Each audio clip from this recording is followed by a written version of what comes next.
राज्य में जारी रही शीतर लहरी पाग कोहला और मेघुआ किछि स्थान रे हालुकारु मध्यम धरणर वर्षा हेबार संभावना रही।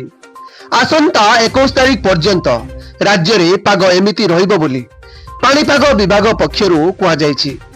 बड़ वर्षा संभावना कम रही, मात्र जेतिकी वर्षा हेबो ताहाको नै चाषी मनरे आशंका बढ़ी।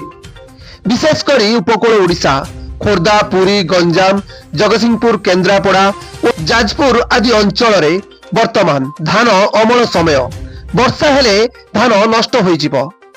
गुरुवार राज्य रे पाग कोहला रहितिला।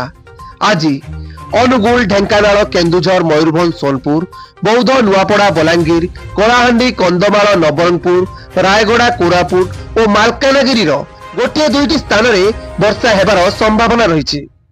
सेहीपरि आसंता काली जगतसिंहपुर केन्द्रापड़ा पुरी खोर्धा कटक जाजपुर बालेश्वर मयूरभंज और भद्रक गोटे दुईटी स्थान रे हालुकारु मध्यम धरणर वर्षा होई पारे। 22 तारिख रु राज्य रे पाग बदलिबो। वर्षा कमिबा परे राज्य रे पुणी शीतर प्रकोप बढ़िबो।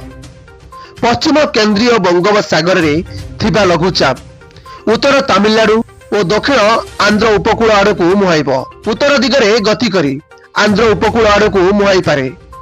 आज 22 तारिख पर्यंत ओडिशा उपकूल रे मत्स्यजीवी माननकू समुद्र भितरकू जिबाकू बारण करा जायछि। ब्यूरो रिपोर्ट 10 भुजा टीवी। एमिति नुआ नुआ न्यूज अपडेट पई आम चैनल को सब्सक्राइब करंतु। हां लाइक शेयर करिया पई जमा भूलिबेनी। नमस्कार।